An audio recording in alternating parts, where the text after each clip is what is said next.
اللہ رب العزت کا روح مرتبہ احسان اور شکر ہے جس نے ہمیں ماہ رمضان کا چھٹا روزہ رکھنے کی اور فجر کی نماز جماعت کے ساتھ پڑھنے کی توفیق عطا فرمائی۔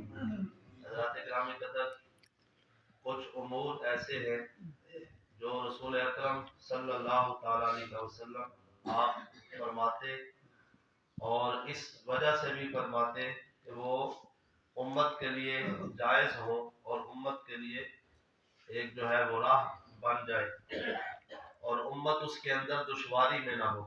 ماہ رمضان کے اندر کئی ایسے سوال بار بار جو ہے وہ پوچھے جاتے ہیں کہ اس چیز سے روزہ ٹوٹتا ہے یا نہیں، تو مسائل جو ہے وہ سیکھنے چاہیے۔ جن مسائل کا علم نہ ہو ان کے بارے میں ہمیں تگ و دو کرنی چاہیے اور پوچھنا چاہیے۔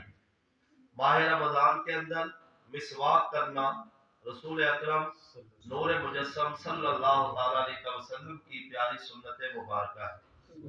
حضور سرور کائنات صلی اللہ علیہ وسلم مسواک کرتے، بلکہ صحابہ کرام فرماتے ہیں ہم نے اکثر دیکھا اور بلکہ تعداد بھی بیان میں فرمایا نبی علیہ الصلوۃ والسلام نے روزہ رکھا ہوتا اور حضور مسواک فرماتے، میں اسے گن کر شمار کر کے نہیں بتا سکتا کہ میں نے کتنی مرتبہ دیکھا کہ حضور علیہ السلام نے روزہ رکھا ہوا ہے اور ساتھ آپ مسواک فرماتے۔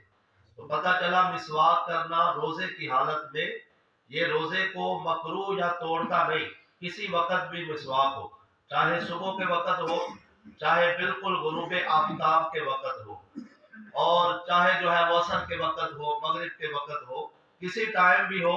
نبی کریم صلی اللہ علیہ وسلم کی سنت مبارکہ ہے کہ آپ رمضان کی حالت میں، روزے کی حالت میں بھی آپ مسواک فرماتے، بلکہ مسواک کرنا حضور علیہ السلام کی ایسی سنت مبارکہ ہے جسے آپ نے، یہ جب آپ اس دنیا سے جانے والے تھے، اس دنیا سے بظاہر پردہ فرمانے والے تھے، اس وقت بھی سرکار دو عالم صلی اللہ علیہ وسلم نے مسواک کو طلب فرمایا، اور حضرت ام عائشہ صدیقہ ام المومنین رضی اللہ تعالی عنہ آپ فرماتی ہیں میں نے اپنے جو ہے وہ منہ سے چبا کر اس مسواک کو سرکار دو عالم صلی اللہ علیہ وسلم کو عطا کی اور آپ کی خدمت میں پیش کی، تو نبی کریم صلی اللہ علیہ وسلم نے نزع کی حالت میں بھی مسواک فرمائی اور اپنی امت کو اس کا درس دیا۔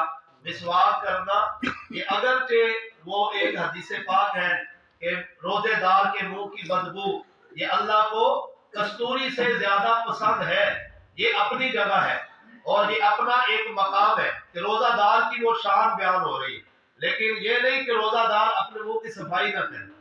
اور یہ بھی ہے کیونکہ سرکار نے خود جو ہے وہ مسواک فرمائی، نبی کریم صلی اللہ علیہ وسلم آپ خود مسواک فرماتے روزے کی حالت میں، تو روزے میں مسواک کرنا بالکل جائز ہے۔ اسی طرح رمضان میں روزے کی حالت میں سرما لگانا، تیل لگانا، خوشبو لگانا یہ بھی بالکل جائز ہے، اس کے ساتھ روزے پر کوئی اثر نہیں پڑتا کہ کوئی بندہ جو ہے وہ سرما لگائے۔ ہمارے کریم آقا صلی اللہ علیہ وسلم روزے کی حالت میں سرما لگایا کرتے تھے، اور یہ جو ہے وہ صحابہ کرام اس کو روایت کرتے ہیں کہ حضور علیہ السلام کان یکتحل، یہ الفاظ ہیں کہ حضور سرما لگاتے تھے اور اس حال میں کہ وہ صائم، آپ روزہ دار تھے، آپ نے روزہ رکھا ہوا تھا تو آپ سرما لگاتے تھے۔ تو یہ سرما چونکہ ایسی دوائی نہیں، یہ بالکل جو ہے وہ یہ خشک ہوتا ہے اور یہ تر دوائی نہیں، آنکھ کے اندر تر دوائی ڈالنا، تر دوائی ڈالنا یہ آنکھ کے اندر، یہ جو ہے وہ روزے کو مکروہ کرے گی، یا روزے کو جو ہے وہ اگر وہ معدے تک، دماغ تک اگر وہ پہنچ جاتی ہے دوائی تو پھر جو ہے وہ روزہ جو ہے وہ ٹوٹ جائے گا، ورنہ روزہ جو ہے وہ نہیں ٹوٹتا۔ یہ سرما لگانے سے روزہ نہیں ٹوٹتا، حضور سرور کائنات صلی اللہ علیہ وسلم نے خود سرما لگایا ہے۔ خوشبو لگانے سے اور خوشبو سونگنے سے روزہ نہیں ٹوٹتا، کوئی بھی خوشبو ہو اور ایسی خوشبو نہ ہو کہ جیسے اگربتی ہے اور اس کا دھواں جو ہے وہ اندر لیا جاتا ہے، یا اس کا دھواں جو ہے وہ بندہ جان بوجھ کے یہ اس کو سلگا کر اس کا دھواں جو ہے وہ کوشش کرے کہ وہ اپنے ناک کے اندر جائے، تو پھر تو روزہ مکروہ ہو جائے گا اور روزہ ٹوٹنے کے قریب بھی ہو جائے گا۔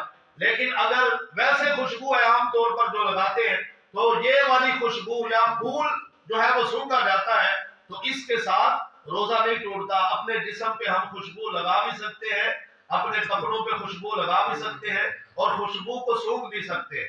اسی طرح حضور سرور کائنات صلی اللہ تعالی علیہ وسلم کا معمول یہ بھی تھا. نبی کریم صلی اللہ علیہ وسلم نے اپنی امت پہ شفقت کرتے ہوئے گرمی کی حالت میں جو روزہ رکھا ہوا تھا, اور مقام عرج پر حضور موجود تھے. یہ مکہ مدینہ اور یہ مکے اور مدینے کے درمیان میں ایک مقام ہے, اس کا نام ہے مقام عرج. یہاں پر حضور تشریف فرما تھے, تو آپ نے روزہ رکھا ہوا تھا. روزے کی حالت میں آپ نے اپنے سر پر پانی ڈالا, اور یہ جو ہے وہ اپنے جسم کو یہ بھگویا اور اپنی امت پر شفقت فرمائی. حالانکہ ہمارے پیارے آقا صلی اللہ علیہ وسلم, آپ کا تو ایک انداز ہی الگ ہے. آپ نے تو فرمایا, میں اگر جب حضور علیہ السلام نے مسلسل روزے رکھنے شروع کیے اور آپ افطار ہی نہیں کرتے تھے, تو صحابہ نے دیکھ کر جو ہے وہ اسی طرح روزہ رکھنا شروع کر دیا کہ صحابہ بھی افطار نہیں کرتے, تو صحابہ کمزور ہو گئے. نبی کریم صلی اللہ علیہ وسلم نے فرمایا, تمہیں کیا ہوا؟ آپ یہ عرض کرنے لگے, یا رسول اللہ, جیسے آپ یہ روزہ رکھتے ہیں اور افطار نہیں کرتے, ہم نے بھی جو ہے وہ روزہ رکھنا شروع کر دیا. تو سرکار دو عالم صلی اللہ علیہ وسلم نے فرمایا, اے صحابہ, تم میں سے میری مثل کون ہے؟ مجھے تو میرا رب کھلاتا ہے اور پلاتا ہے. سبحان اللہ. فرمایا, تم میں سے میری مثل کوئی نہیں, تو مجھے تو میرا رب کھلاتا ہے پلاتا ہے. میں بظاہر تمہیں نہیں بھی نظر آتا کچھ کھاتا پیتا, تو مجھے تو اس کی حاجت نہیں, مجھے تو اس کی طلب نہیں. اس واسطے تم جو ہے ایسے مسلسل روزے نہ رکھو, بلکہ تم سحری بھی کیا کرو اور افطاری بھی کیا کرو. اور یہ مسلسل روزے رکھنا یہ ایک جو ہے وہ میری شان ہے. تو یہ ہمارے آقا کریم آقا صلی اللہ علیہ وسلم کا تو یہ انداز ہے.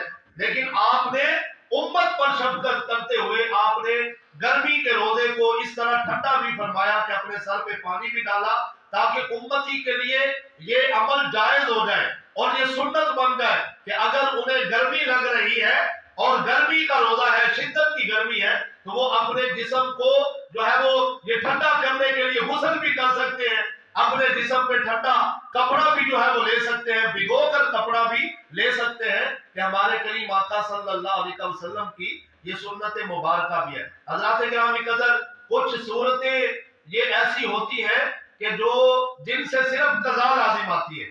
ماہ رمضان کا روزہ اگر جو ہے وہ ٹوٹ جائے, یا بندہ جو ہے وہ کسی صورت میں نہیں رکھ سکا, یا اس کے اندر کوئی کوتاہی ہو گئی, تو کچھ صورتیں ایسی ہیں جن کے اندر صرف قضا لازم ہوتی ہے کہ ایک روزے کے بدلے ایک روزہ, اور وہ بعد میں کبھی بھی جو ہے وہ موقع مل گیا, جلد سے جلد ہمیں اسے جو ہے وہ رکھنا چاہیے. اور کچھ صورتیں ایسی ہوتی ہیں جن کے اندر کفارہ بھی ہوتا ہے, قضا کے ساتھ ساتھ کفارہ ہوتا ہے. اور کفارہ کیا ہے؟ یہ قرآن مجید کے اندر بیان ہوا. ماہ رمضان کا ایک روزہ چھوڑنا, فرما اس کا کفارہ ہے سب سے پہلے غلام آزاد کرنا, اور غلام اس دور کے اندر بڑے مہنگے تھے. سب سے پہلے کفارہ فرما غلام خریدو اور غلام کو آزاد کرو. آج وہ غلام نہیں پائے جاتے. فرما دوسرے نمبر پر یہ ہے کہ مسلسل 60 روزے رکھو, ایک روزے کے بدلے مسلسل 60 روزے رکھنا. اگر ایک روزہ بھی چھوٹا تو پھر دوبارہ سے گنتی شروع. یہ ایک روزے کی جو ہے چھوڑنے کی, جان بوجھ کے توڑنے کی, عمدن جو ہے یہ جو ہے وہ توڑ دیا, روزہ رکھ کے توڑ دیا, جان بوجھ کر توڑ دیا, اور ایسا عمل کیا جسے شریعت نے منع کیا تھا, لیکن اس نے جان بوجھ کے کیا. تو اب 60 روزے رکھنے پڑیں گے. اور پھر فرمایا اگر یہ نہیں تو پھر تیسرے نمبر پر 60 مسکینوں کو کھانا کھلاؤ. تو یہ ایک روزہ توڑنا عمدن, اس کا کبھی جو ہے وہ کفارہ ہوتا ہے, کبھی اس کی قضا ہوتی ہے, اور کبھی دونوں جو ہے وہ لازم ہوتی ہے. اس واسطے ہمیں مسئلہ پوچھنا چاہیے کہ اگر ہمارا کوئی روزہ ایسا رہ گیا, ایسا روزہ ہم سے کبھی کوئی جو ہے وہ ترک ہو گیا پچھلے رمضان میں, اس سے پچھلے رمضان میں, تو ہمیں اس کی قضا, اس کا کفارہ اسی طریقے سے ادا کرنا چاہیے جیسا کہ شریعت جو ہے وہ ہم پر لازم کرتی ہے. ہمارے کریم آقا صلی اللہ علیہ وسلم چونکہ اپنی امت پہ مہربان ہے, نبی کریم صلی اللہ علیہ وسلم کی بارگاہ میں ایک شخص آئے, ایک صحابی آئے اور عرض کی, یا رسول اللہ. یہ ہے صحابہ کا ذوق کہ صحابہ آ کر مسائل پوچھتے بھی ہیں اور امت کے لیے یہ جو ہے وہ راہ کھولتے بھی ہیں, تاکہ آنے والوں کو جو ہے وہ کوئی پریشانی نہ ہو. صحابہ نے اپنے آپ کو مسائل کے لیے پیش کر دیا, اور آتے ہیں اور آ کر ایک صحابی عرض کرتے ہیں, یا رسول اللہ, روزہ ٹوٹ گیا ہے اور میں اس کا جو ہے وہ کیا کفارہ ادا کر سکتا ہوں, کیسے تو نبی کریم صلی اللہ علیہ وسلم نے فرمایا غلام آزاد کرو. کہا یا رسول اللہ میں تو غریب آدمی ہوں, میں جو ہے وہ غلام آزاد نہیں کر سکتا. اب نبی کریم صلی اللہ علیہ وسلم نے فرمایا 60 روزے رکھو. عرض کرنے لگے یا رسول اللہ 60 روزے کیسے رکھوں, میں جو ہے وہ 60 روزے رکھنے کی طاقت نہیں رکھتا. اب پھر حضور نے فرمایا 60 مسکینوں کو کھانا کھلا دو.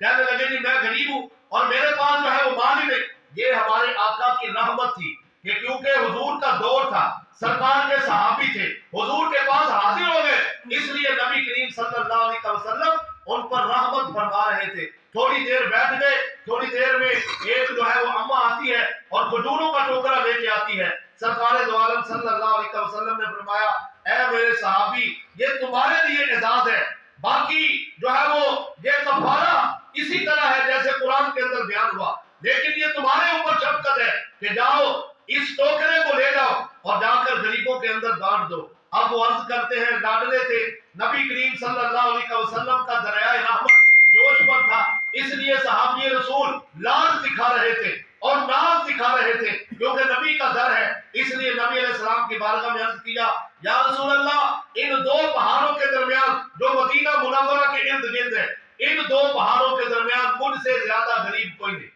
مجھ سے زیادہ اور میرے بچوں سے زیادہ غریب کوئی نہیں. نبی کریم صلی اللہ علیہ وسلم مسکرائے. صحابہ کہتے ہیں ہم نے حضور کی دعویں بھی دیکھی کہ آپ اس طرح جو ہے وہ کھل کر آپ مسکرائے کہ دیکھو جو کفارہ ہے قرآن کے اندر بیان ہوا وہ بھی ادا نہیں کرتا, اگر ہم ٹوکرا تو جو ہے وہ ٹوکرا کھجوروں کا یہ پیش کرے تو وہ بھی جو ہے وہ نہیں بانٹتا. تو نبی کریم صلی اللہ علیہ وسلم مسکرائے اور شفقت کرتے ہوئے آپ نے فرمایا اچھا جاؤ جا کر انہیں خود کھا لو, اپنے بچوں کو کھلا دو, اللہ تمہارا کفارہ پورا کر دے گا. لیکن یہ صرف ان کے لیے یہ اعزاز تھا, اس کے علاوہ کسی کے لیے یہ اعزاز نہیں, کیونکہ انہیں حضور نے خود اجازت دے دی. اللہ رب العزت کی بارگاہ میں دعا ہے کہ رب العزت ہمیں سمجھ کی اور عمل کی توفیق عطا فرمائے.